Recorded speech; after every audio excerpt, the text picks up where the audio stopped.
Libertarians, of course, are always going to debate over the most important issue, which is who is a real libertarian, and finding which people in our movement and which pundits actually live up to the standard. And then if we ever apply that sort of debate to politicians, for the longest time, that's only ever been low level politicians and just like the few like Massey and Rand Paul who have actually, or like Justin Amash, who actually ever made it to Congress. With Javier Milei, this is the first time in history where that debate has now gone to a leader of a state in the world. And so tonight we're going to revisit that again. Is Javier Milei a libertarian? Are his policies working for Argentina? What can we learn from what he's done, both the successes and the failures? That's what we're here to talk about tonight, live here in the LCI Green Room.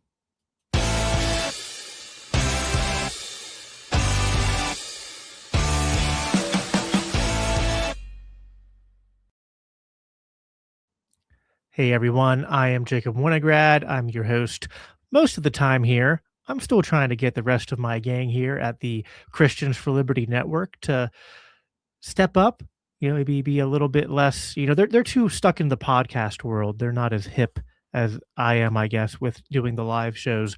Doug's done a couple. I think Alex needs to do more. I think Alex, host of the Protestant Libertarian podcast, would be actually very good at hosting some live shows and some live interviews. He's been on of course, all the CFLN hosts have been on with me at various points, but not many do it on a regular basis, but that's fine. I'm happy to be not the only host, but I guess the most regular host of the Green Room.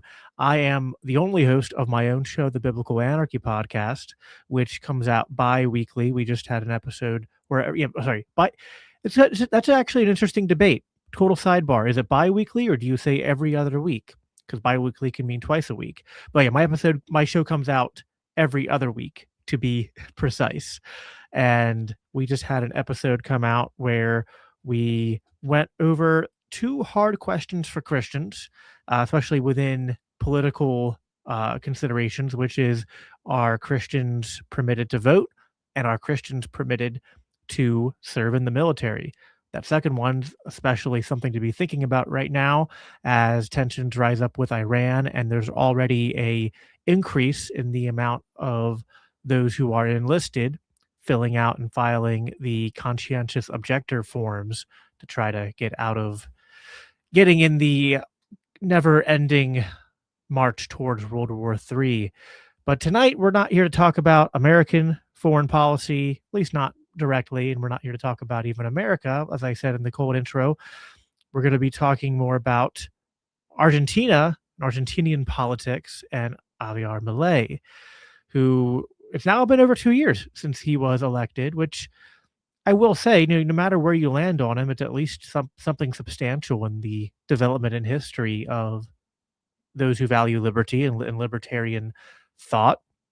That someone who ran on a campaign of quoting Mises and Rothbard and Hoppe became the head of a state. And so that's still pretty cool, no matter where else you land on if he's been governing effectively. So over a year ago, I actually hosted a debate on the topic of if Javier Milei was good for Argentina, a good representative of implementing libertarian ideas to the public and implementing policies. And that was between Jeremiah Harding, who I just actually had on a few days ago. We had him on Monday night, and his debate opponent, Jeremiah was in the negative. Jeremiah is critical of Javier, but he debated our guest for tonight, Skot Sheller, who I'm going to bring up now.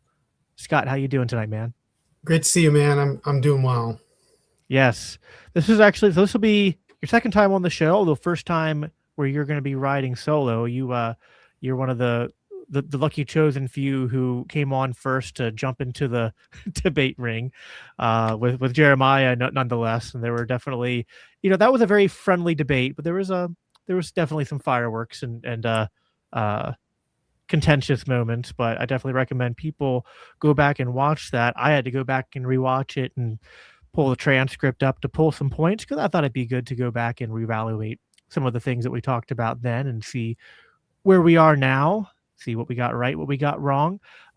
before we get into that, though, and tonight's conversation, do you just want to reintroduce yourself and who you are, what it is you do, your background, and anything else interesting?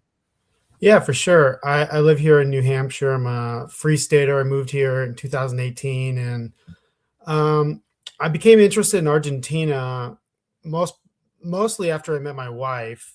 She's Argentinian. Her father was an Austrian economist in Argentina, and he knew this guy named Javier Milei. Before I met my wife, before Javier Milei became uh, popular at all. And so when Javier Milei became popular in Argentina, I started to follow him. My wife corresponded with him, and I just watched his rise. I could never imagine that he would become president. I've been following him for so long, and he retweets me a lot, like about 60 times, and I just follow the news every single day. I follow what's going on, and I try to show the English speaking audiences what's going on in Argentina, because a lot of people miss out because it's all in Spanish and because it's so far away, especially what's going on in the news on a daily basis. So it's sort of a passion of mine, and it's cool because I get to follow along what's going on with my family in Argentina, and it makes me it's a little bit more of an investment for me. So yes, so that's my background with Argentina, and I really love the place, and it's something that's a passion for me for sure. Beautiful country. Yeah, I've never been to any of the South American countries, but I also know people who live there. I also have friends that live in Ecuador, and I have too many young kids right now. But at some point, either when the kids are older, we can take them with us, or when they're old enough to be left with grandma or grandpa for an extended period of time. My wife and I definitely want to do some traveling, and South America and definitely Argentina is among the destinations we'd love to go and explore and look at. Uh, so yeah, Javier Milei, as I said at the beginning, and I think that no matter where you are, and I think even the critics of Milei need to at least admit that his victory is something substantial in just libertarian history. And I honestly just when I was watching him kind of rise to fame and that he was running, I just completely wrote off any possibility of him winning. And I'm sure there were people who were closer to the situation, who understood the way electoral politics work down there, who were, they were all along. I saw them saying, like, no, he's actually got a pretty decent chance to win. And I was just like, no, there's just no way. It's just like, it's like we could barely get, a couple libertarian and we could barely get a couple libertarian congressmen here in the States. And there's libertarians who say those guys aren't even real libertarians. So I was like, like for all the, listen, I love Rand, I love Massey, I love Justin Amash, of course, the OG Ron Paul. None of them ever were like, up in front of the entire country quoting Rothbard and Hoppe, right? So I mean, just I was like, when you hear someone like, quoting the deep magic, right?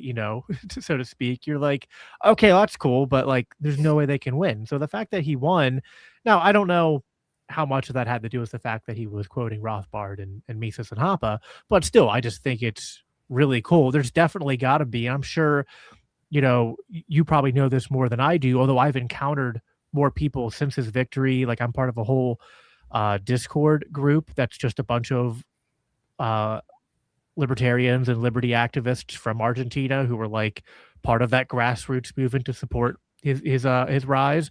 I'm sure he introduced a fair number of people in Argentina to libertarian ideas and started a libertarian revolution there. So that's, beyond just evaluating policy and whatnot, just that alone, I think puts me in the disposition to be semi charitable towards him, even though I do have my own criticisms of him that we can definitely get into. But I mean, what's your sense in just in terms of how he has served to help maybe not just reignite whatever libertarian movement was already there, but also grow it and uh, just sort of fundamentally change the not just political but cultural landscape in Argentina? Well, before Milei, there just wasn't a libertarian movement at all in Argentina. And I know because my father-in-law was an Austrian economist, a very free market guy, and he was completely discriminated in Argentina. He was bypassed for promotions. He was censored on the radio. There was nobody that really there was no libertarian movement. There was my father-in-law and like five different people. And Milei came onto the scene, and he first started doing that. We saw him doing the Captain ANCAP, and he's such a genius at just publicity and being a brilliant economist and being a showman, which is very key. Milei was in a rock band. He was in a Rolling Stones rock band. Milei is just has a natural talent at publicity, at showmanship, and that was very important to his rise. And when he finally got on the television and the radio back in like 2016, 2017, his ideas were just out of this world. Argentinians had never heard the free market story, the free market arguments before, and it blew their mind. It was really fun to watch, actually, because Milei would go on these shows and he would be like talking about the politicians being corrupt and the politicians being the problem and the spending and the deficits and the central bank, and there would be pool blowing up, and it was just incredible television. And through that, my wife and I were just we were just watching this like this little libertarian movement burgeoning in burgeoning.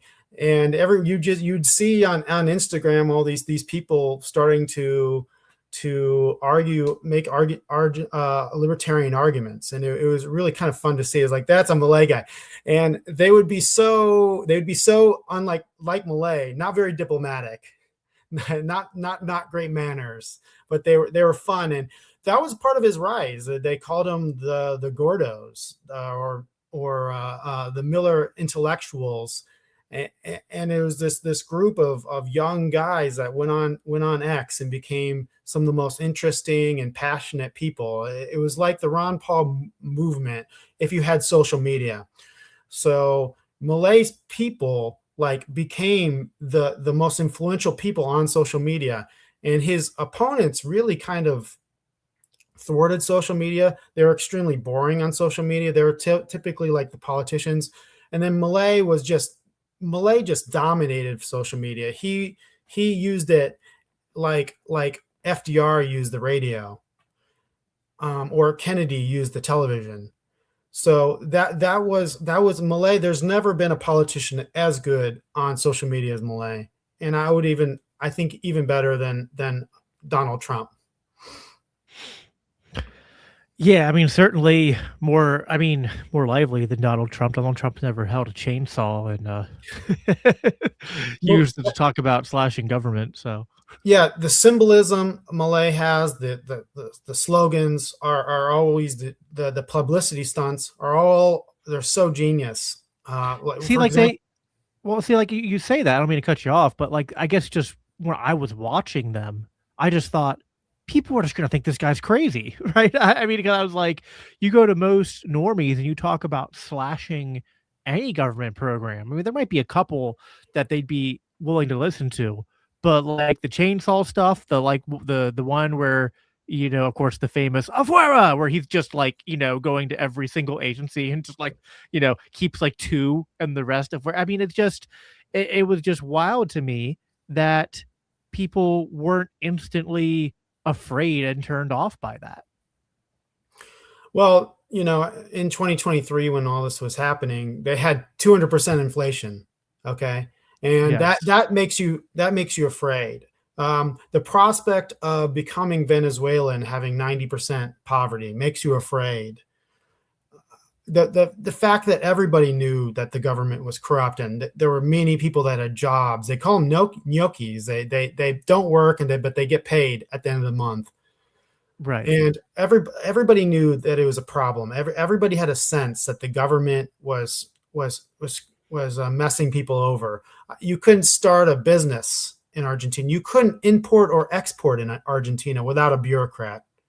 So They had basically, export taxes. There was just the banking system. You couldn't use the banking system. They lied about the currency. The currency they said was double as strong as it actually was in the market. For example, when Milei was elected, $1 was 1,200 pesos in the market, but the government said it was 400.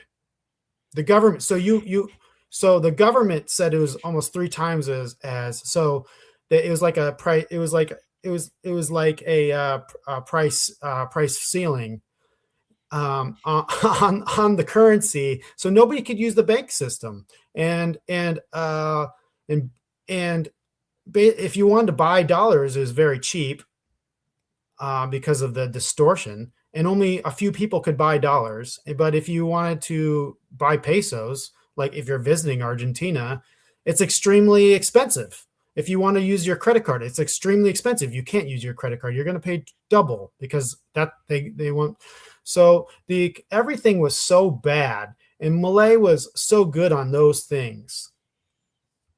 yeah. It becomes so obvious, and when the inflation's getting worse and worse, imagine Ron Paul running with a massive economic crisis. It's sort Well, of yeah, like, and I suppose to some extent, even people who maybe were not, really buying into the idea of a free market, system, were at least just saying, well, this is the only person who's willing to just like cut so much and like maybe give us somewhat of a clean slate compared to the other candidates that like at some point, yeah, when you're dealing with such rapid inflation, people don't want to hear someone come in with what could be perceived as half measures or just uh promoting something that just seems like more of the same. So I imagine that went a long way on top of just inspiring a bunch of people to actually look into and embrace the actual philosophy. I do want to get into, so this was a good segue talking about the inflation and the poverty rate.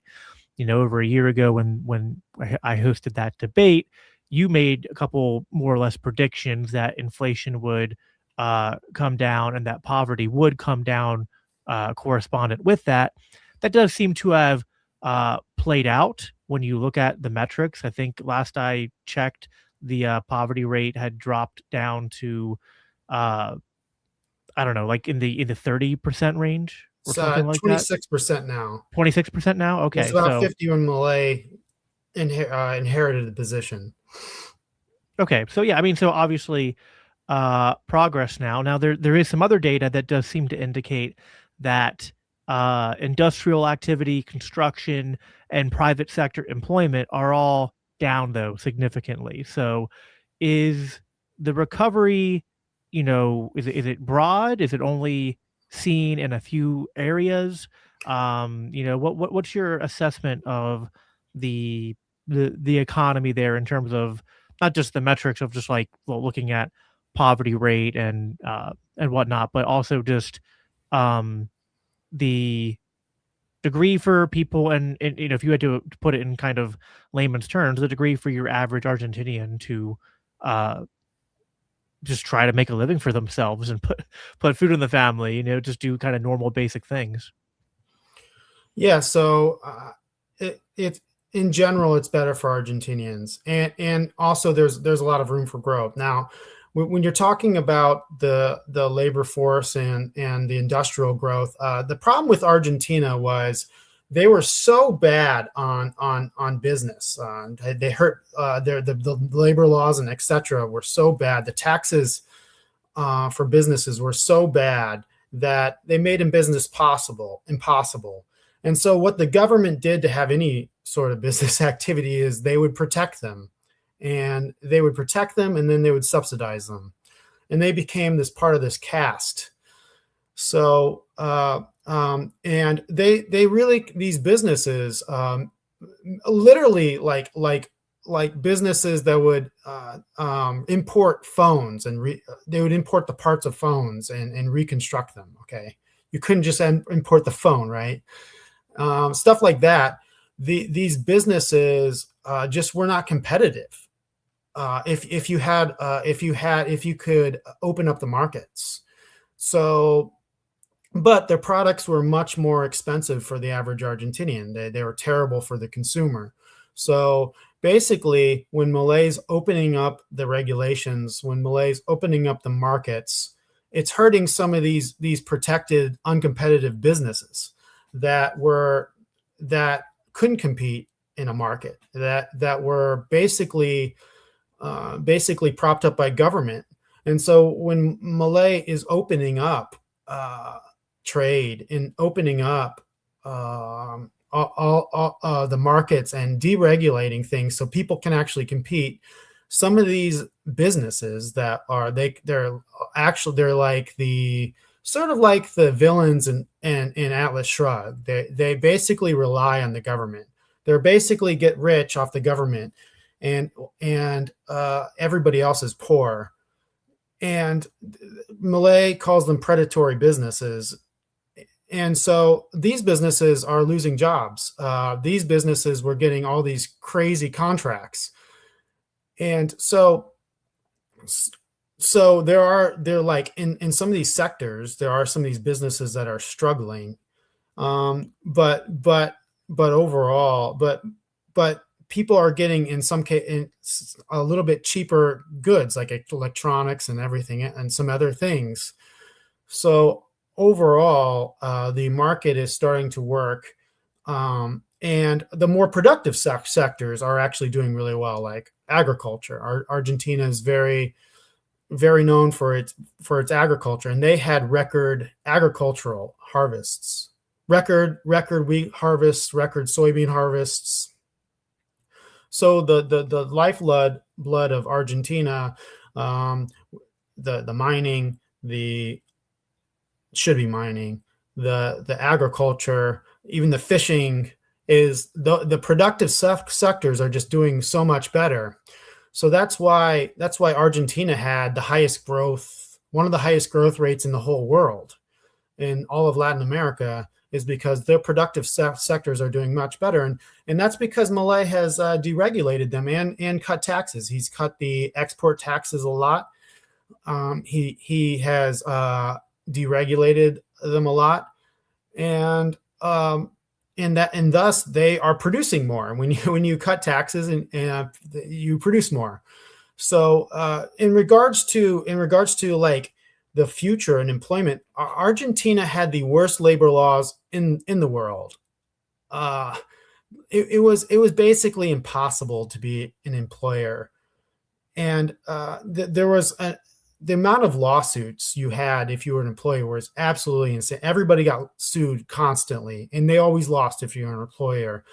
You couldn't fire anybody. It was extremely hard to hire anybody, and Milei actually just passed, and you had to pay this exorbitant payroll taxes. The employers had to pay 34% for payroll taxes. It was absolutely insane.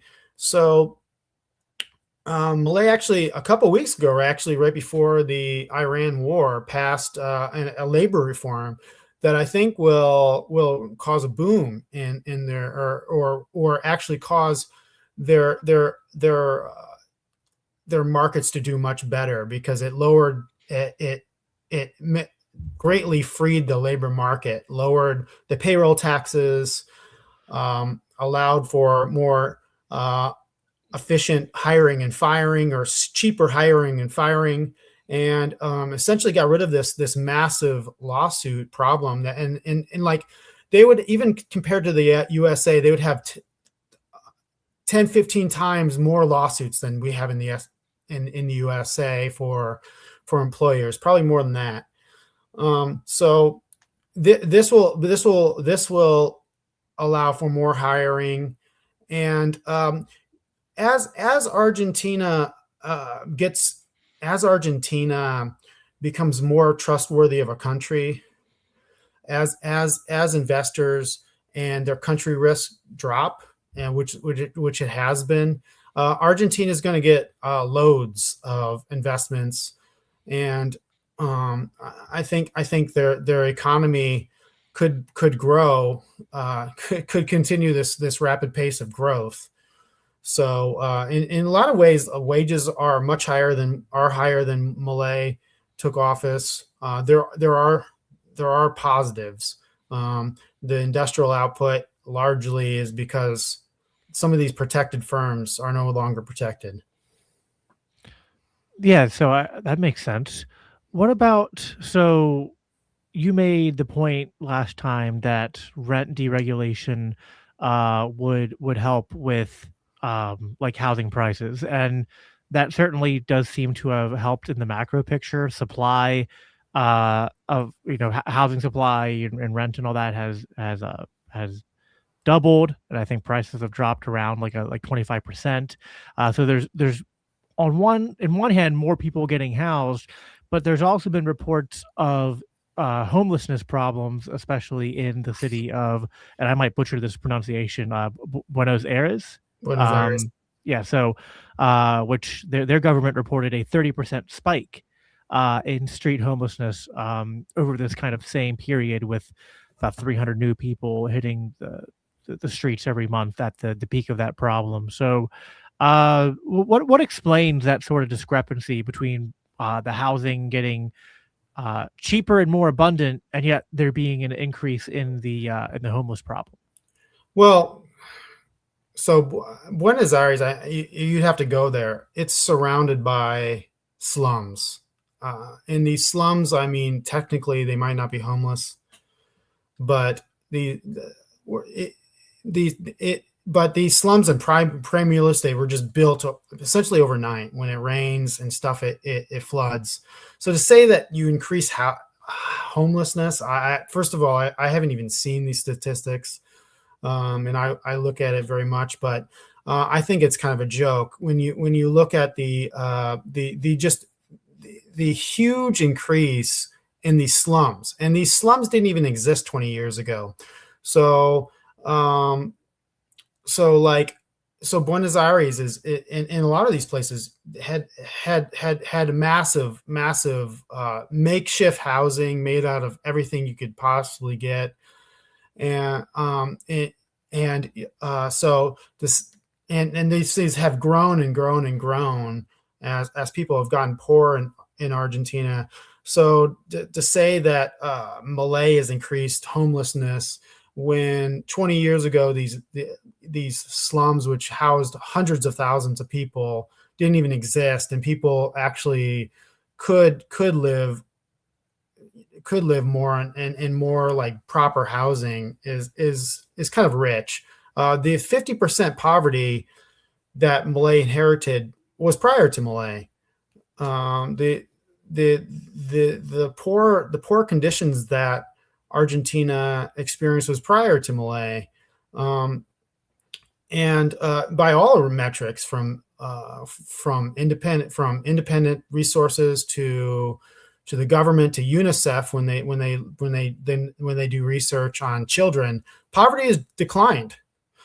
So poverty has declined quite a bit, and yeah, are there a lot of poor people still? Of course, but are there more poor people? No, there just aren't. So I figured I'd just bring this up quick since you said you hadn't seen it. So this is, and again, I'm not saying you're wrong. I'm just going on. This is why I want to have you on, because you have much more on the ground knowledge of what's going on there than I do.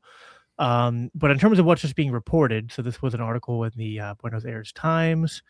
This was on this is up here at the top, Thursday, March 12th. So just actually today. Okay. And They said the figure of the number of people living on the street increasing 30% comes from the official survey conducted in November by City Hall's Human Development and Habitat Ministry, together with the city's Statistics and Census Bureau, which a nightly snapshot which counted 5,176 homeless people. That was 1,600 sleeping directly on the pavement, in squares, underground station entrances, and hospitals, with 3,500 housed in social inclusion centers, cities shelters for the homeless.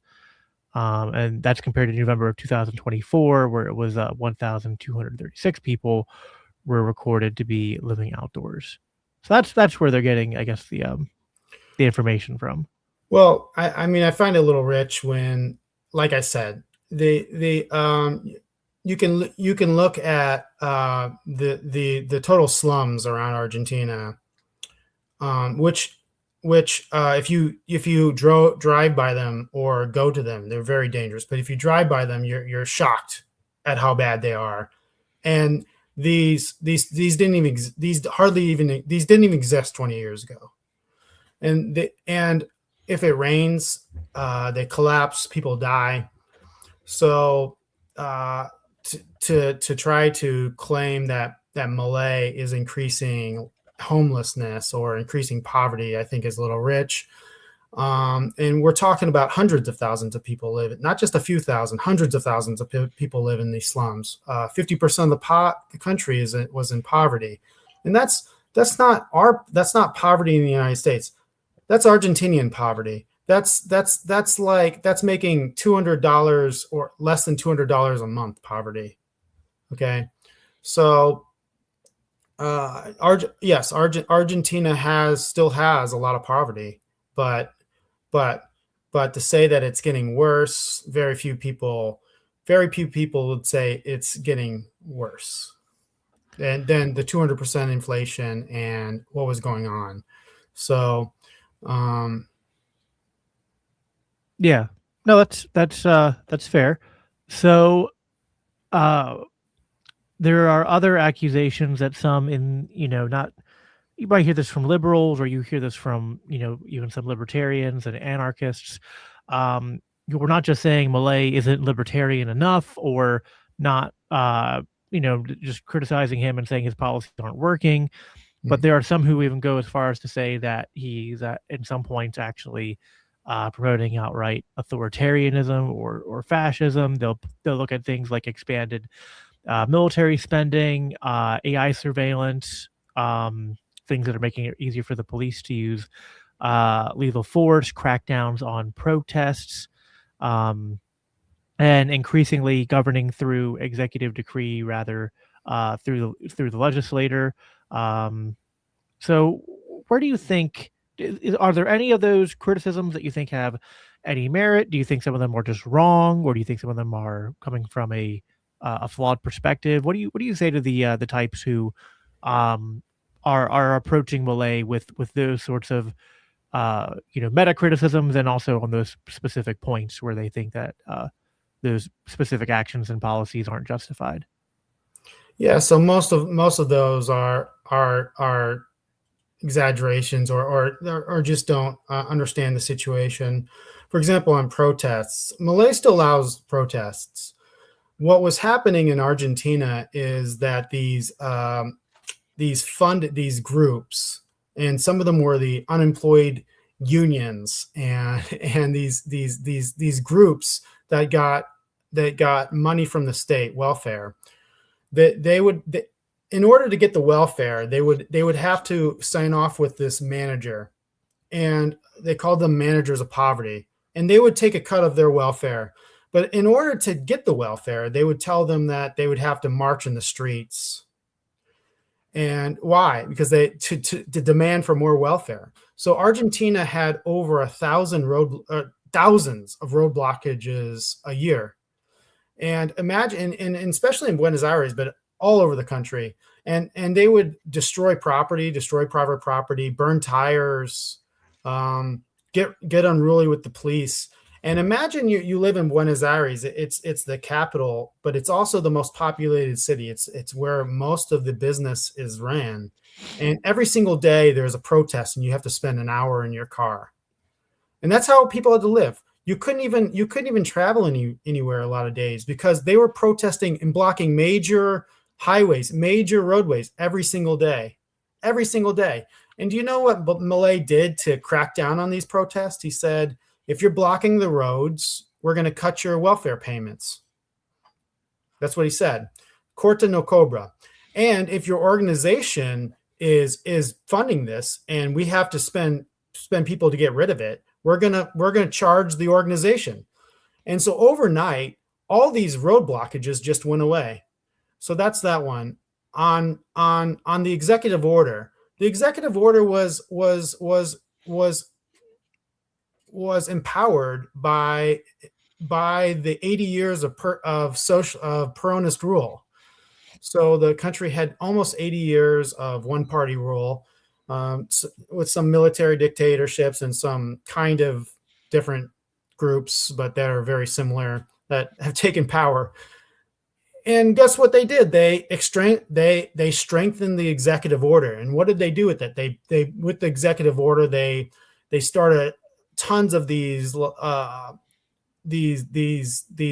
institutions and everything else that were woke, like indigenous farming, and there was one, the Institute of Anti-Racism, Anti-Sexism, anti whatever, all the antis. I forget what this happened in 2024 and they started all these things by executive order, and that allowed Milei to get rid of them by executive order. So he didn't strengthen the executive order. They did. And what he used to do to do with the executive order is major deregulations, is cutting the government a lot, is cutting the ministries in half. So Milei just took what they did to strengthen the government, strengthen the executive, and I think what else did you? One was AI. Oh, I'll do the military at the end. So, and AI policing. So I have not seen any evidence of this. This is just what people say. I haven't seen any evidence this happens. But I will remind you that Argentina has almost a libertarian social. They don't. Drugs are not illegal to use. They're decriminalized. So if they catch you with cocaine, you're not going to jail. They'll just throw it away. They don't have DUIs. The country socially is extremely free, and there's no attempt to make it less free socially. Now, if you're like selling drugs, then that's another thing. Those things become their own little states, and they're very violent states, as we've seen in Mexico and other places. But the problem with Argentina was the crime. The crime was terrible, and you couldn't defend yourself. You couldn't own a gun. If somebody was raping your daughter and you caught them in your house and you killed that person, you'd be convicted of murder. Okay? You'd be convicted of murder, or they would destroy you. They would sue you and everything. There was no self-defense rights in Argentina. There was no way to protect yourself. People protected themselves with dogs. That was their thing. You'd have a dog. So if if your dog ate them to death, that's fine. I guess it's your dog, but you couldn't do that. So the thing with the security is they want to cut down on crime. Okay, Milei lowered the impunity rate from 16 to 14. So now 14-year-olds are, if they commit a crime like a murder or steal something important, some violent stuff, bad stuff, they get charged like an adult. That's because criminals use kids to commit their crimes because they have impunity. And you see these in Buenos Aires. These kids, what they do is people stop at the stoplights. They do these piranha attacks. They surround the car. One of them has a gun, and they rob the car.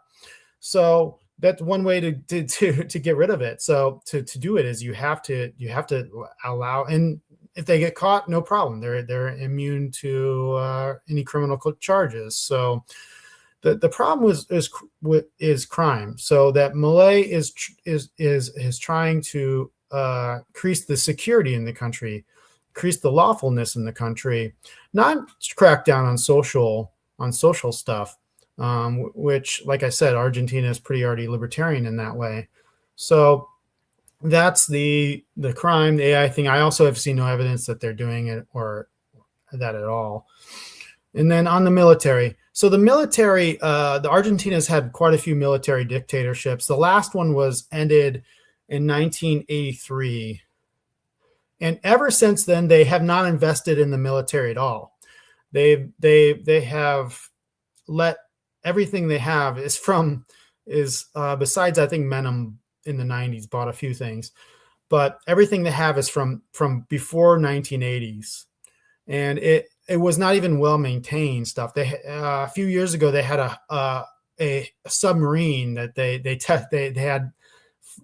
had in the ocean, and it just sunk, and everybody died. That's how bad their military was maintained. So part of the mandate, and Milei, you have to recall that Milei didn't actually win outright too. Okay, Milei lost in the first round. I'm sure you remember, Jacob. He lost in the first round, and he had to coalition with the center right. And that involved coalitioning with some of these guys that wanted to buy some things in the military. So he put the vice presidential candidate of the center right opponent as his Ministry of Defense, and he put the presidential candidate that he knocked out in the first round. Now it's not a two-party system there. Okay, that's how a libertarian won.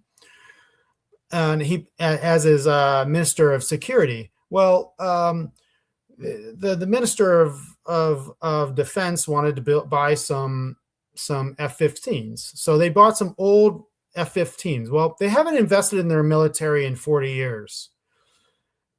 So this was part of what people wanted Milei to do. That was part of what the elected coalition wanted him to do. And it's not for offensive capability. It's really just for defensive purposes. So they haven't, the amount that they spend on military compared to the US, even adjusting for GDP purchasing power is pretty tiny, but it's closer to regional standards now. And that's what the people wanted. So on the AI and policing stuff, so I'll just share a couple things that I had pulled up in preparation for this, and you can let me know what you think. But so this was from it's a little old, but it's Reason back in August of 24, where they talked about this AI policing plan, which it was Argentina Ministry of Security unveiled the Artificial Intelligence Applied to Security Unit, which is the UIAAS, which aims to use machine learning algorithms to analyze historical crime data to predict future crimes and help prevent them. And it includes facial recognition software, social media monitoring, drone surveillance, and real-time security footage analysis to identify political threats and criminal groups. And then I was able to find this as well, I guess, a more official. I think what appears to be. I recall this when this has happened, but I recall this when this happened. But I've seen there's a reason why this is back in 2024. It's been over a year and a half, and I haven't seen anything regarding this at all. So yeah, so the implementation of it is, so some people, I guess, would say that there's two lines of thought from what I've seen, which is that some people are saying that, yeah, there were some things passed, but nothing really came of it because it hasn't been implemented. But then I guess the other question would be, well, maybe it's being implemented and they're just not being forthright with saying, like, here's where all the cameras are, and here, like, right. Like, we don't know, like, we know here in America our government spies on us, but it's not like I get a report of the agents listening into my phone calls and things like that, and what of my browsing history they they look at. So I mean, I think it's something that is fair to ask. I think it's something that's fair to be concerned about and ask questions about. But I also get your It's point, which fair, is it would but it would be it would be you know the level of alarm would be fair to be like not necessarily say like, well, this is we don't know to. I mean, and I think it's a problem that we don't know, but it is true to acknowledge we don't know the extent to which all of this is being used and implemented. yeah, I mean, like I said though, But I think it. Not like to I just said, say one more. the problem is crime. The problem is violent crime. The problem is theft. Theft was largely legalized. The problem is not cracking down on people doing their lawful things. Milei says everything in the law is fine. Everything outside the law is not. And in the law, you can, you can do drugs. You can do cocaine. You can do all those things. It's decriminalized. You're not, if you have small amounts of it, you're not going you're not going to go to jail. You can even drunk drive as long as you don't kill somebody. They won't put you. Well, I can. Well, So listen, I can. I'm just saying like that. Like you can protest. What Argentina had a problem with was violent crime, was theft, and these things. And I can tell you horrendous stories about this. Okay, Oh, and like I'm sure. Like I don't know as much about Argentina, but I know only a couple people from there. I know more people from Ecuador, including like Christian missionaries who live in Ecuador. I know that just in general in that region, there's all sorts of crime, some associated to right. gangs and things like that. So I'm sympathetic to that. I do. I'm just And also sympathetic to crime is way down in Argentina, and they're one city that everybody talked about as being like their horrible city, and I loved it. It's a gorgeous city when I was there. It's one of my favorites. Rosario, crime is down 70%, and violent crime, and a lot of people go there now, and they're like, "It's a really nice city." Like everybody's like all the crime and stuff. I don't see it anymore. So I yeah, think there's some people who are a little bit like when they especially see someone claiming to be a libertarian and then they see him increasing like the policing the and talking the, about things prob- like government surveillance. the It, problem it is, Jacob, is I discussed this with the free thought guys. The problem is Malek. They like I said, you can't defend yourself in Argentina. Okay, you can't if you kill somebody. Like I said, the example: if somebody is raping your daughter and you kill them, you're a murderer. Okay, you can't defend yourself, right? And Malay wanted to change all these things, but especially in his first 2 years, he had no power, political power, as you know. And to change those, you have to go through the Congress. So, what is the other alternative? The other alternative is you try to crack down on the criminals with the state, okay, and and and that's the issue. So yes, Malay has actually increased gun rights and is trying to increase like homeowner protection and all that stuff to allow you to. would you say it's fair that if Malay is able to increase change on the gun rights and have things that kind of we have here like Castle Doctrine and Stand Your Ground and like, if more of that comes to Argentina, would it then be fair to then say, all right, now with this stuff in place, you need to start talking about pulling back at least some of the because listen, I'm not a I'm an ANCAP. I'm not one of the purist anarchists who say it's unjust when state police punish actual criminals, right? Right. It's not what's unjust is the funding mechanism, right? But the actual Sure. service is still legitimate. So I'm not going there. But I do I hear everything you're saying, but I do think it's fair to have very high, especially I think because of here in America, just we know how much this has been weaponized on us, and so just the idea The of cops are the idea of a libertarian president being the one behind increasing surveillance and things like that is at well, least something that is going to be highly scrutinized, even if we can understand that there are considerations about high crime rates and the ability of Argentinians to defend themselves from that criminal activity, as you said, is hindered. It's one of those it's one of those dilemmas where it's like the state creates a problem, the libertarian solution is the optimal solution. If you can't achieve the libertarian solution, do you opt for a state solution in the interim? And there's not agreement on libertarians on which way is right there, of course.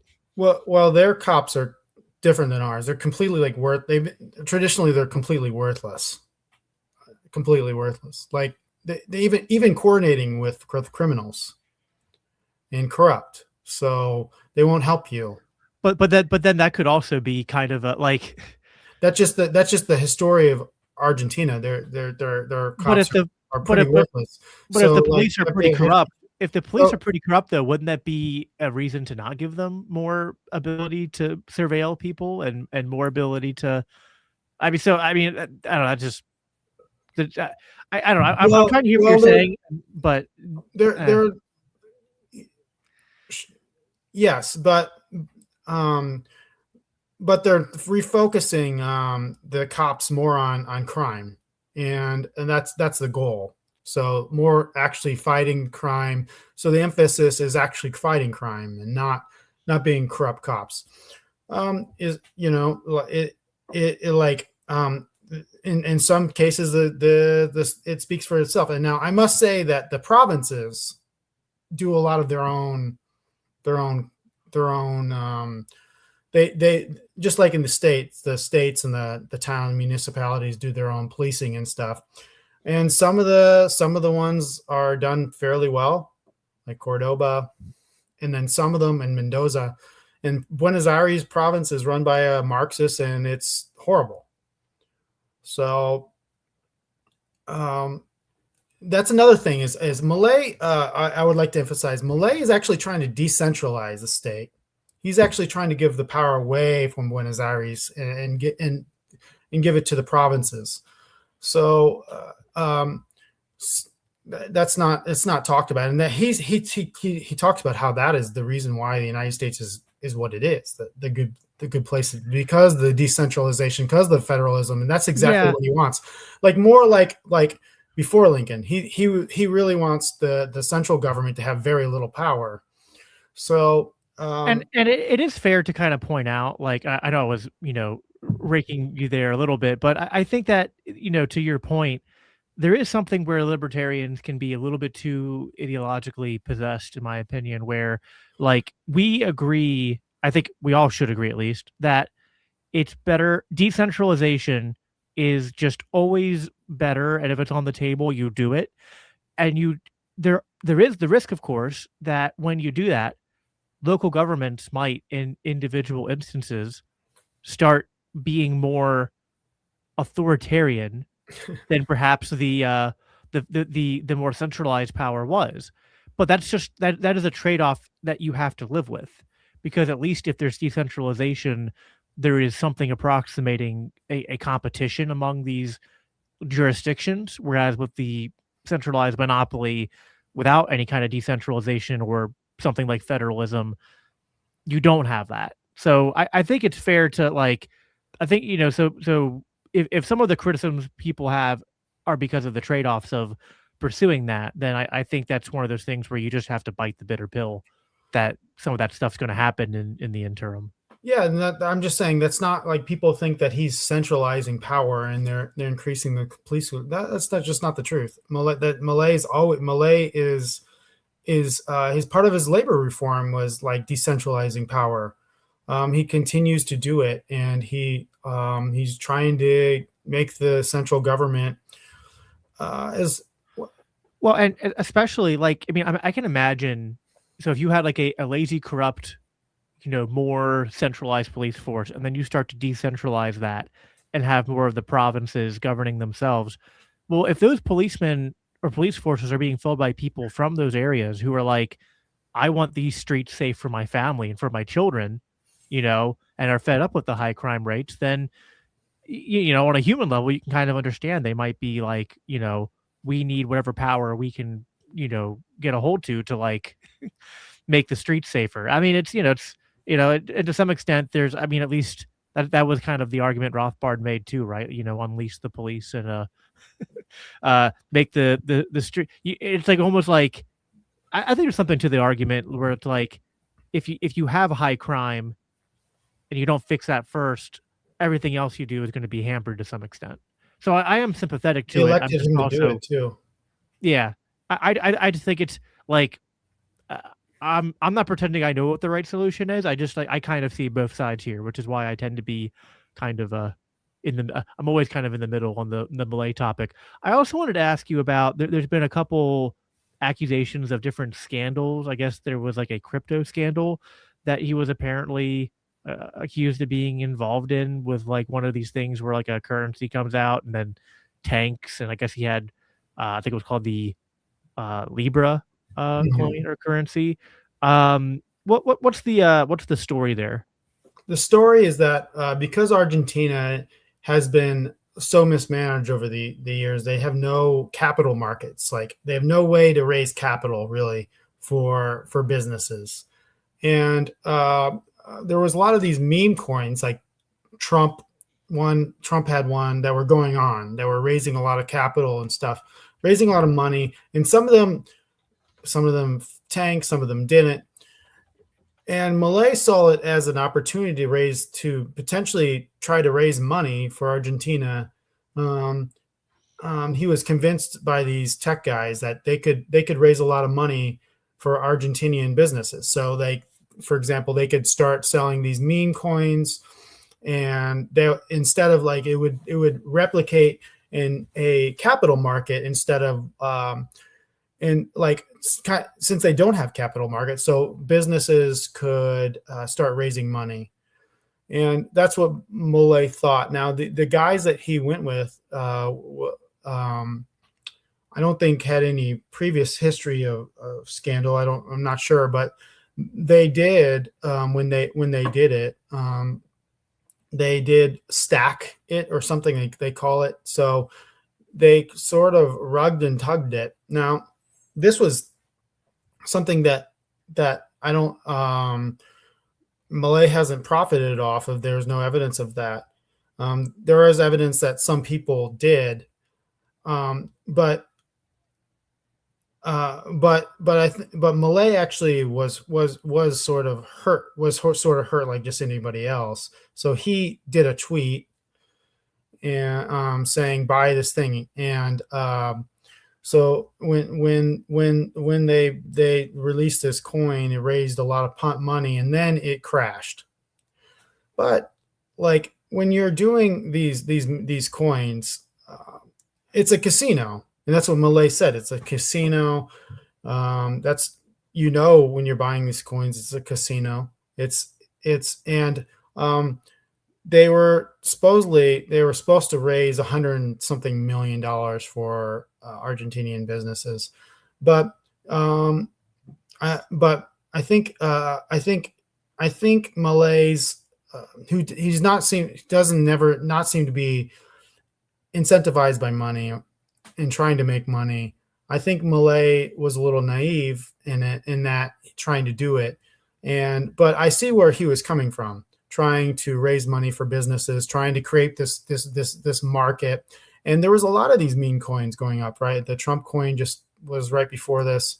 So I think that he thought it could have been good, and could have raised a lot of money, and could have been like a way to sort of replicate capital markets. And it turned out that it failed. And that's what happens sometimes when you do new technologies and stuff. And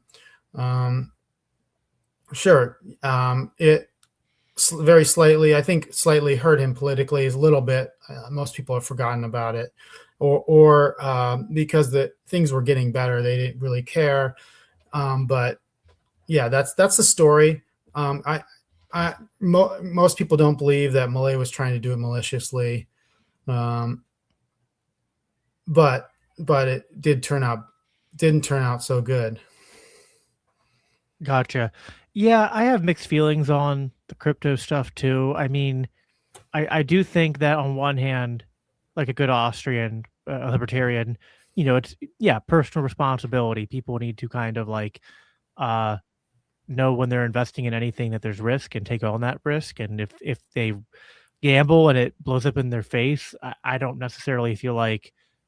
I mean, it's like going to the casino and then like uh railing against the casino. It's like, well, did you not know what you were getting into? I mean, so I guess there's that.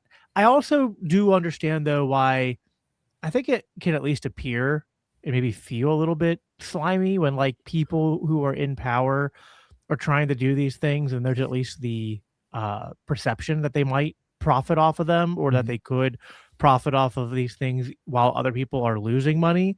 And I don't know enough about it to fact check if you're correct if he did or didn't make any money, but um there's I guess that I certain can't like find if you're in a position where you're in the leadership of a government and you could use your position to protect to potentially profit on a market endeavor.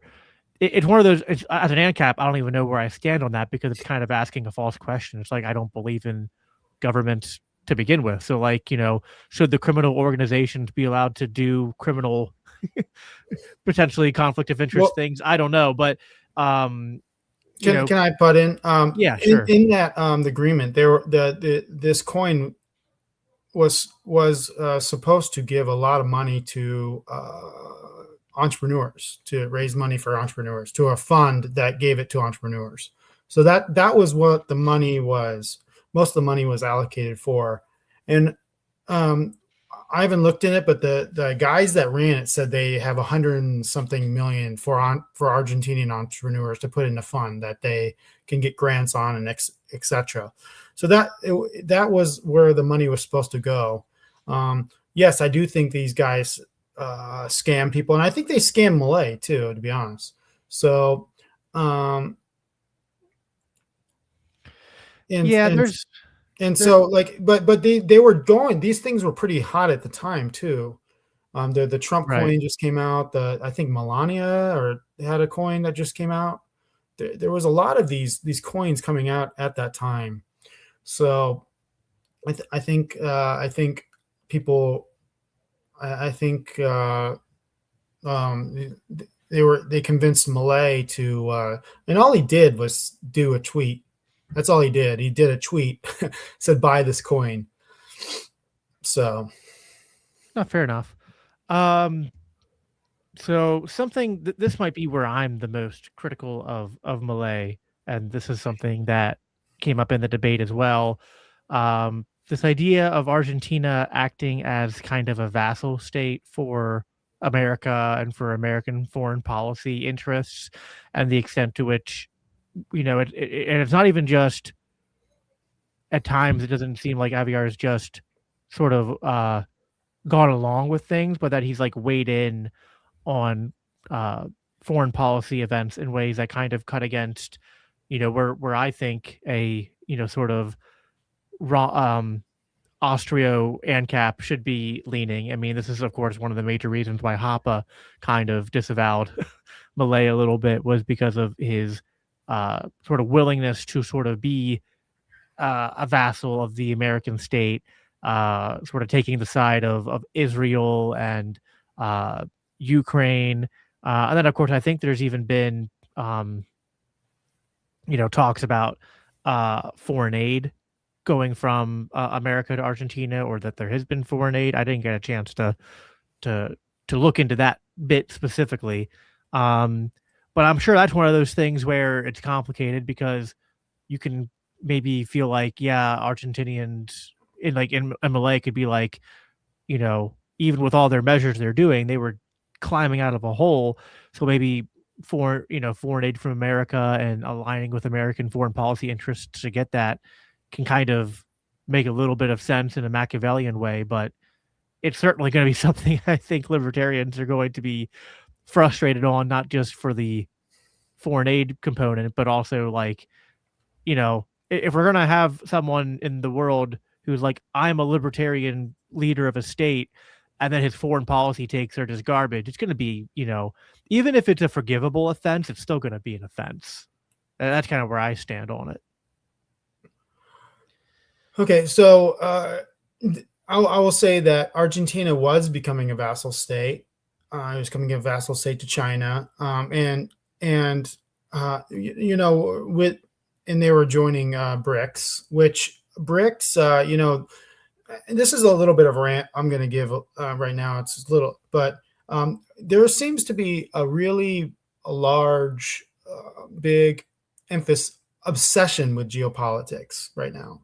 Obsession, where and don't get me wrong, I dig geopolitics too. It's like crack, but people seem to be obsessed with it, and that's like all they care about is geopolitics. But what really matters for most people is not geopolitics so much. I mean, when you're getting bombed, I guess, but but how the laws and the government that you live under. And so a lot of these people will ignore what Milei has done domestically, which is what he has done domestically is 99.9% of what he's done as president is on Argentina, is Argentina first, is making Argentina sovereign, not becoming a vassal state, making its own power. That's his goal, is to make it a national power, a worldwide power, a worldwide a rich country. And by the way, people talk about this Milei on his foreign policy, but what is his foreign policy? Milei will give verbal support to people, but Milei believes in peace. Milei realizes, like Rothbard, like libertarians, that wars are extremely harmful. Wars are extremely for every bomb that you build, you bombed. You're taking a house or a car, or business. Like you're taking that from it. He understands the power of trade-offs and all of those things, and so Milei's not pro-war at all. In fact, he gave a speech to the peace summit, and he basically, unlike everybody else, was like, oh, we need to go after Russia. This was back in the Russian war was even more in focus. He was like, we need to probably reinsert Russia to the world economy. You need to become friends with your enemies, your neighbors. Otherwise, you go bankrupt and stuff like that. Use the Bastiat when trade doesn't enter borders, bullets do. And Milei has talked about his goal for Argentina. His goal for Argentina is to be in South America and to be a protagonist trader, because Argentina has peaceful neighbors. Argentina is thousands of miles away from any conflicts, and he doesn't have to worry about all the conflicts. He says he wants to be a country that solves global problems and with trade. And by the way, everybody talks about China and these things, and everybody, like he said, I will not work with China before. The Chinese love Milei. In fact, there was reporting, you can look on my timeline, about the Chinese calling him a saint. Why? Because he trades with them. He gives the Chinese tons of beef, and it's lowered their beef prices, and so they're eating more beef. And that's how Milei tries to envisions his foreign policy, is being a protagonist trader. And so he's not becoming a vassal state. They were a vassal state, becoming a vassal state because they were becoming so dysfunctional that they had to rely on China. But now they're becoming solvent. Now they're getting to global debt markets. Now they're controlling their own country. They don't have to rely on selling debt to China. And in regard to like getting some foreign aid, they didn't get any foreign aid from the U.S. They got a swap, which is basically they sent pesos to the USA and US sent dollars. It's because Argentina owes a lot in foreign currency, but Argentina only took 2.5 billion and paid it back within 2 months. And so it's United States has swaps with a lot of countries, including Canada and Mexico and Norway and Switzerland and the EU and Japan and Korea. So they didn't take any foreign aid, and I don't see any. They are friendly with the United States, for sure. And the right in the South in South America and the left in South America hate the United States. For the longest time, Argentina hated the United States. The Peronists hate the United States. They hate the West. They were butting up with Maduro in Venezuela. I'm not even lying. My point is, like, there's so much focus on this geopolitics. There's not a lot of focus on the actual policies that's going on in Argentina, and even the geopolitics of Argentina. What Milei believes is peace. He says it. I can show you the proof where he says these things. And in fact, he retweeted me this week when I said these things, and so I don't totally get looking at hating Milei over geopolitics when he's improving the lives of the people in Argentina. Sorry, that's a long rant. I hope it's coherent. It's coherent. And to be fair, like, I don't think you maybe meant this towards me. Like, I don't hate Milei. I think some people do. But the way I phrased it was, I do think it's understandable when libertarians will take offense at certain things, like, especially because, like, it'd be one thing if he was just like I don't know, just a random leader of state, but when it's someone who's literally quoted Hoppe and Rothbard and whatnot, and then even if he has other statements which soften these kind of like bad statements, when it's kind of like, again, I don't want to. Well, I want to say two things here because I also want to respond to your broader point about geopolitics.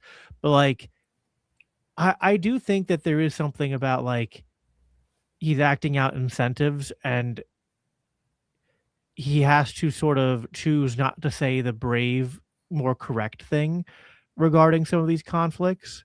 And I can kind of get that, but I can also understand why people might judge him for it. And I have mixed feelings about it because I just think that, like, while there are really, even it's like, yeah, fine, your responsibility is Argentina and Argentinians. You're Argentina first. But, like, just don't weigh in on the foreign policy stuff at all.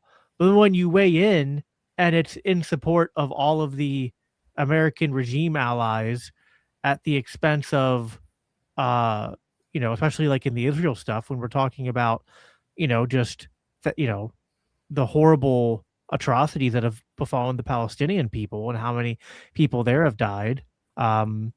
It just comes across a little bit as tone deaf, I guess, is where I'm coming from.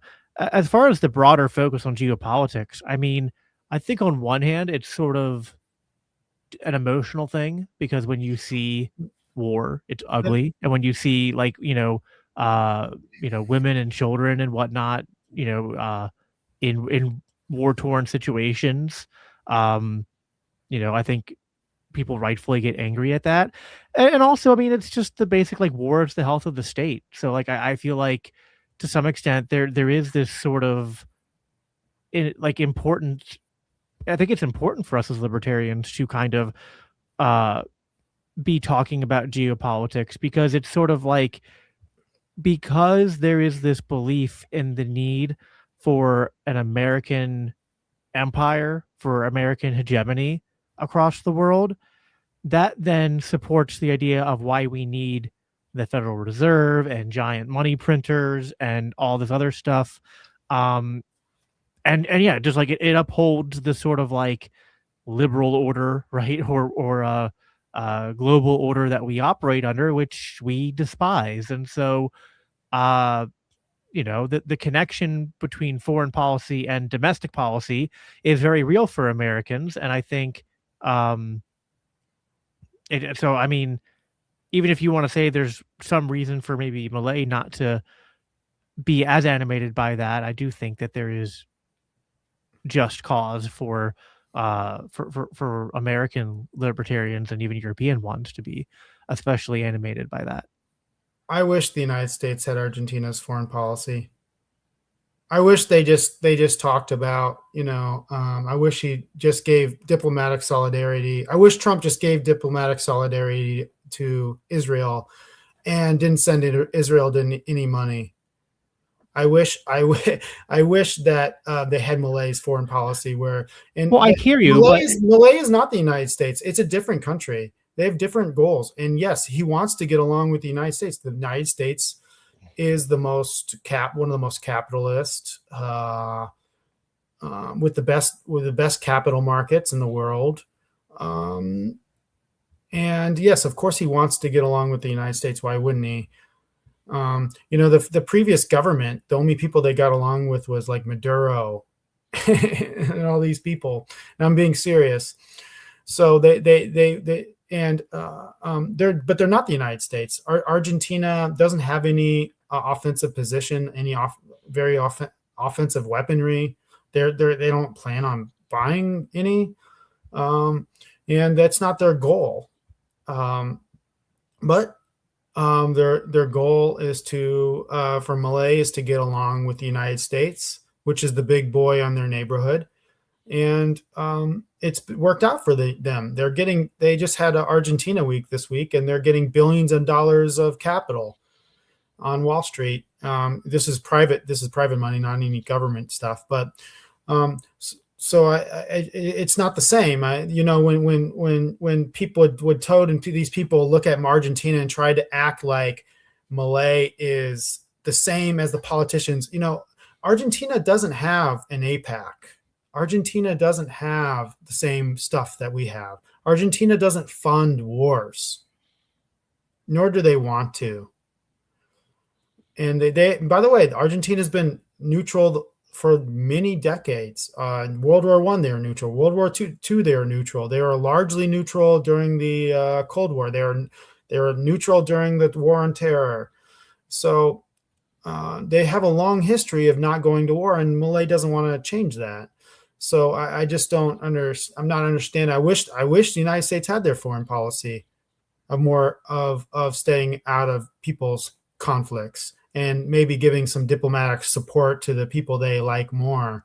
In the right wing in South America, it's not just Milei. It's Cast in Chile. It's Peña in Paraguay. It was Bolsonaro in Brazil. They all like Israel in the United States. And why? Because they view them more as like Western developed capitalist countries relative to their neighbors and stuff. And they look up to these countries. I think Israel has the same GDP as Argentina, and Israel is the small country it is. So they look up to the United States, especially when the left is so opposed to these countries, like, for what they say, for imperialism or whatnot. That like a lot of them, they all come back. The right is all that way in South America. And I asked Scott Horton about this, and he's like, yeah, that's just how the right is all over the world. And we're so passionate. Let me make a scenario for you, Jacob. Let's say that India, we just learned that is like, allying with Israel, right? Let's say that United States didn't fund Israel. It was India that funded Israel. India was funding the war on Gaza. The war atrocities and all the stuff with it that is. Would you think that Nick Fuentes would care? Do you think the right would care? Do you think Dave Smith? Would you talk about it if India was funding it? Would you care? You actually might be on the side of Israel. Seriously, like if we weren't funding it, like the Argentinians aren't funding it, and somebody else was, would you care? Do you care about the Armenian and Azerbaijan conflict? What about Pakistan and India? Do you care? We don't fund those, or very much. So that's why we care, because we fund it. And Argentina doesn't. So they can do what they want on the sideline. They don't have blood on their hands. And the same, like, would you care? Honestly, would you care if India was like, would Toad care? No, I don't think Toad would care. And so like, but he thinks that Malay should be just like the Americans who have spent hundreds of billions of dollars on the conflict. No, it's a different country. Well, I hear what you're saying. I think that there is some fairness to, it's a different country. They're not funding these things. But They would you have their own care? How problems. much would you care? Would you be talk about? Would Me, do you think Nick? me Let me question. personally, Do you think Nick Fuentes would care if I can't India was speak. funding it, not the United States? I don't care about Nick Fuentes, but I know. just I'm for just saying my the right in general. Dave Smith. I don't think so. um, I think it's hard for me to think of what the world would look like if America wasn't an empire doing all these things, and then just India's funding Israel. I mean, it's just such a I know weird it's a hypothetical. hypothetical. It's But do you care about the Azerbaijan Armenia? Did you have a huge thing? You know, they the ethnically difference. cleansed Armenians. You know that, right? Yeah, and that's horrible. I think that, and I think it's bad that the media doesn't talk about these genocides Nobody. enough. I never heard Dave Smith talking about it. And I love Dave. I love, Robbie's my good friend. He comes to the Shell every year to do comedy. I love both of them. It's just a hypothetical. And Yeah, so, and I think it's I'm just well, pointing out like how sort of hypocrisy it is when, like there when Americans like, hypocrisy, or the appearance of the hypocrisy, is the inevitable result of limited human time and outrage, which is that it's just impossible to be and equally outraged the about Argentinians don't know every. anything about foreign policy. Milei is very and I've been listening to him for 8 years a lot. And he said the most I've ever heard him say about foreign policy, I'm serious, is like a few sentences. Like he never goes in depth, never talks about it. In fact, there was a funny moment a couple when he got elected is the British journalist came up to Milei and said, Liz Truss is your Liz Truss's favorite politician. Liz Truss was the prime minister of England, and Milei did not know who she was. He didn't even know who she was. So he doesn't seem to follow foreign politics. They don't also have a Scott Horton down there. They don't have like, they're just not animated by foreign policy like we are, because we're the empire. They're not. I would be more inclined to agree with you if he really did stay out, but just, I mean, the quotes I've seen of Milei, and maybe you can tell me that I'm missing context or they're made up, but I've seen him say things like, "I am the biggest Zionist there are." I've seen him going along with the, like, Iran is the biggest threat to Western So civilization in the world. I've seen him, and I think it's one thing to kind of like strategically be like, yeah, our people like America and Israel, so I'm not going to go out of my way to be shitty with them. But mhm. it does seem like if he doesn't want to be in the lane of foreign policy, he should have just stayed completely out of the lane of foreign Well, policy. here's one thing though that you don't know. In Argentina, like I said, has been a peaceful country. No wars. They did the Falkland Islands thing in the 80s, but that's a more of a nationalist thing. In the 1990s, they got bombed twice. Their Jewish center got bombed twice. Once I think it was 1992, and once you can look this up. And they killed over 100 people, and they didn't. It was a completely unprovoked attack. And who did the courts blame for it? They blamed Iran because these were Shiites. I think they were associated with Hezbollah, and they for some reason they bombed Argentina twice. Now, I have friends in Argentina that are like, oh yeah, they went into the Iranian government, and like the Iranians didn't prosecute them, nothing. And I think there's some truth to that. Now, do I think Iran did the order to bomb and they lost over 100 people. And the Argentinians, this is something that they still are pissed off about. And Milei is pissed off about. He was 20 years old at the time, I think. So, so they do have a very bad bias against Iran. They just do, because they blame those bombs on Iran. So that's the only and completely, it wasn't like the United States. They didn't have a base in Saudi Arabia like we did. They just got bombed. And I think they might have been a couple just crazy guys that did it. But the Argentinian courts and the Argentinian public all blamed Iran. and you can look more into the details. I mean, like, I know people that have really looked into it, like, oh yeah, Iran was behind it. I don't know why they would bomb Argentina and kill so many people, like a lot of people, but And I don't know either. And it's also one of these things where I'm sure it's one reason. That's one of the reasons why Milei doesn't like the Iranians, is because in a lot of, just in general, people don't like the Iranians. And the Jews, they've never been a problem. Israel's never been a problem to Argentina. Israel's never been a problem, and they have like 1% Jews, no Muslims, and there is Islamophobia in Argentina for sure. It's about the opposite culture you'd ever expect from Muslim culture. They're very free, open, bikini thongs on the beach, that sort of thing. And so there's a little bit of Islamophobia. They got bombed by Iran. The Jews in Argentina are generally very accepted people in the country. They don't cause any problems. And so of course they really, and that's one of the reasons why Milei he was like, yeah, this guy bombed us. And he's not an APAC guy.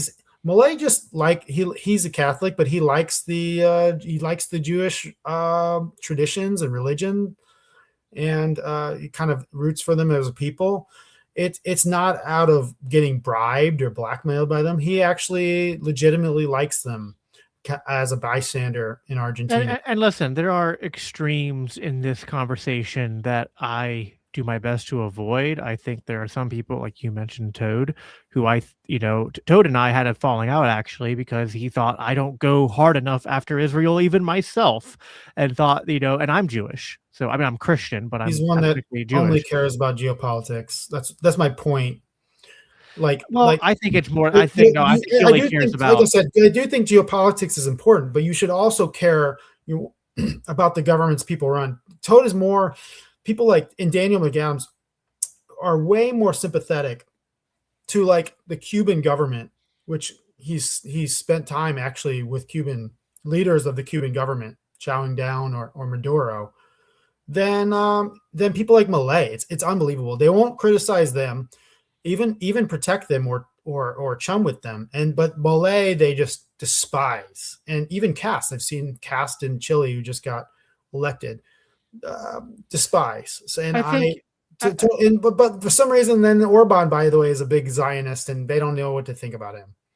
Yeah, I think it's one of these things where, because a lot of the libertarian movement in the world is in America, and because we're steep, and it's not just like modern I mean, Rothbard was very critical of what was going on, even in his time between Israel and Gaza, and wrote a lot about it. Hoppe as well, and so I mean, for the most part, the Austro-libertarian world has kind of been united on foreign policy, and there are just notable exceptions. There's like Walter Block.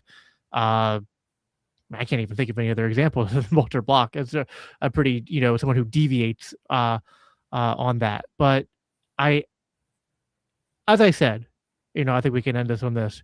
I understand the offense that people in, our crowd take towards it. Do I think it's a forgivable offense on balance when everything else is taken? Yeah. Do you think they have any know that Argentina was bombed twice by what they consider Iran? And my point is, generally people don't understand what's going on, and they literally think that Milei is pro-war, which is just not true. I mean, he's said some clumsy things which come across as being like, on the Ukraine thing. He said, like, it's not acceptable that the war could end without Ukraine getting all of its land back. And like, and it's like, but he doesn't know. I know Milei, and I've seen him talk about, it's like literally one or two sentences. He doesn't follow it. Well, and I just feel like, again, I'm trying to be sympathetic. I find those, I mean, I get annoyed by them, and I wish he would just, if he's not going to do it, which I'm not saying he should, if he just wants to focus on Argentina, focus on Argentina. What he does. It's just when he 99.9% of the time. Yeah, but some of the but I mean, Seriously. but the 0.1% of the time when he comments on It's foreign usually people policy, asking him questions in interviews. That's like literally all it. It's usually people asking him questions in interviews. That's where most of the, almost all of the things he doesn't really talk about it on his own. It's like literally questions in interviews. no, I get that, Um, but I mean, he could also he just say did like do a no speech comment. at the. You He could did just do a say, "Hey, speech. I'm focused on Argentina. I don't, I'm not going to worry about what's going on in Russia and Ukraine or Israel and Gaza. It's outside of my, outside of my expertise." Again, I'm not trying to sit here and say let's discount everything good Malay's done because of this. And I think you're providing some important context for why not just Malay but Argentinians uh, feel the way they feel. And I can understand it, but I just also think you can understand why American libertarians and European libertarians are going to be like, it's at the very least a bitter pill that the the one libertarian head of state we have has not his public statements on foreign policy have just kind of not been That's up to the that's snuff. because his positive statements they don't promote. That's one reason.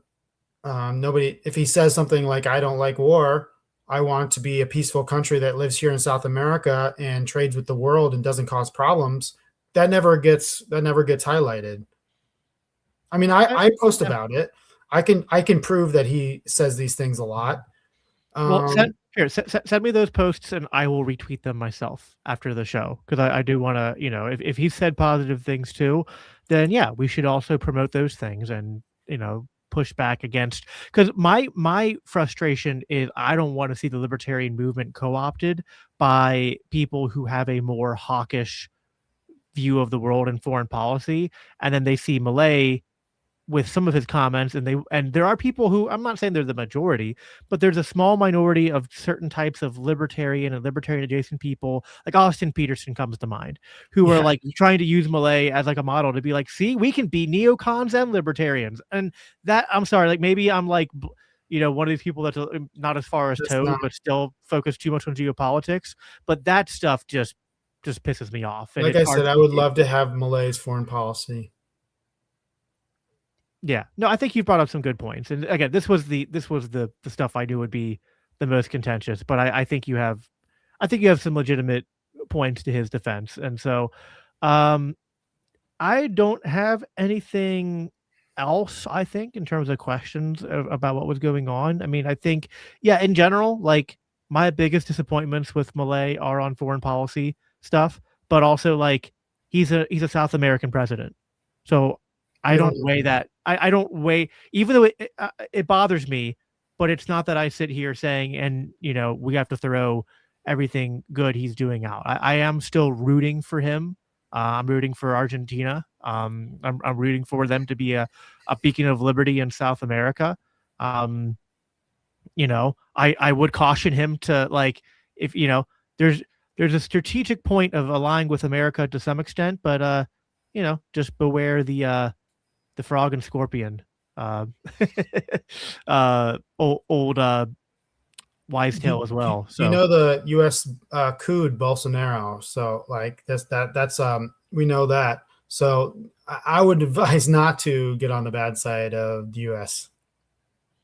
no, like I said, don't I understand not wanting to get on the bad side, but there's also the you know it's tough. I mean, heck, seeing what happened, and I'm not saying Maduro was a good dude, but seeing what happened to Maduro is just another reason why, if you're a South American leader, even if you're a libertarian, you might, hey, listen, maybe it's even possible that Milei has some private reservations against America, but he just thinks that, like, yeah, I can't really be too much of an American critic because that's going to be a bad, at least short term, medium term strategy. So, um, you know, all good points. Appreciate this conversation. Anything you want to end on? Anything you want to plug before we hop off? Yeah,